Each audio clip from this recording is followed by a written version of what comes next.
Okay, now test 1, 2, 3. I see the audio here. Okay, so I'm just gonna kick it off. I'm gonna look in the camera. Um, so welcome to the third episode of the IoT Burstcast. We have here with us Matt Hatton, founding partner of Transforma Insights, and he's gonna talk about his new book, The Internet of Things Myth. So welcome, Matt. Tell us about the big myth, the billions of devices that you promised. Internet of Things Myth. Great. There we go. Copyright there. The basis of the book was, if you remember back to 2010, 2011, there were a lot of predictions about 50 billion connected devices by 2020, this year. And it's 2020.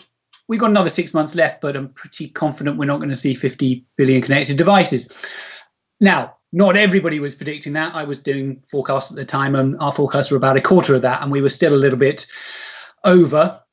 Figures actually more like 8 or 9, probably something like that. But the basis of the book was, why aren't we hitting those numbers? Why have we not hit 50 billion connected devices, or indeed 12 billion connected devices as we were forecasting? There's a whole range of reasons, but some terrible products, bad implementation, some hubris on the part of suppliers trying to establish themselves as unicorns rather than necessarily focusing on what the customer needed. A whole range of other challenges. Maybe a bit of a limitation in terms of the available technologies. Lack of standardization, not quite mature enough for what they needed to do. Those are the kinds of issues we're going through. Oh, super interesting. So, did you interview industry leaders, or can you share some examples of that are typical for the current state? Well, I think in this instance, it was based on 10 years worth of research and 10 years worth of conversations with all sorts of organizations. I mean, for instance, okay, I'll give you an example. Someone like GE. Okay, GE thinks, okay, we've got a set of capabilities internally which are pretty good. We can use this for our own products.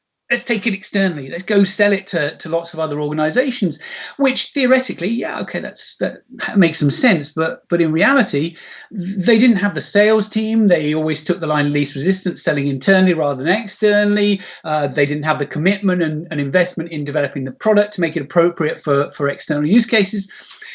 So in that case, they just couldn't deliver what they needed to deliver. And actually, there's quite a lot of that in IoT, not delivering what you promise, or not delivering what you maybe should be delivering.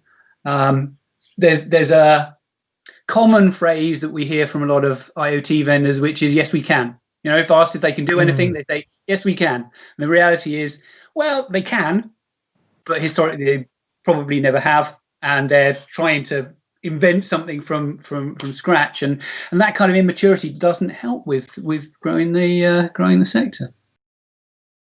So setting large expectations, trying to do something you're not experienced in, and then failing on that POC, so not getting the big job done as well. Super interesting. Bad products as well. Let's not forget bad products, right? Connected toothbrushes and connected wine bottles and connected you name it. People thought if it was a consumer device, you'd be able to connect it and there'd be some value associated with it. Now, you get to things like a connected fridge. Well, there is value in a connected fridge, but mostly in the fridge manufacturer being able to see what their products are doing. But the consumer's not going to pay for them to have that luxury. Which would have paid for the connectivity, but just the use case doesn't really stack up for end users paying for it. Yeah. So that's the myth. So what's the light at the end of the tunnel? Because when we talk to the industry, we hear the same. So there's still this huge opportunity that the business sees in IoT. What you're saying, technical delivery may be a bit immature in its infancy. So what's the light at the end of the tunnel? Things are a little slower to emerge than we might have otherwise expected. One of the things we're doing at Transforma Insights is highly granular IoT forecast. So we're expecting 24 billion connected devices by 2030. So half as many 10 years later. The point being, it's just been that little bit slower than expected to arrive. And big problem with maturity, and a big problem with lack of ambition, I guess, is a way of thinking about it.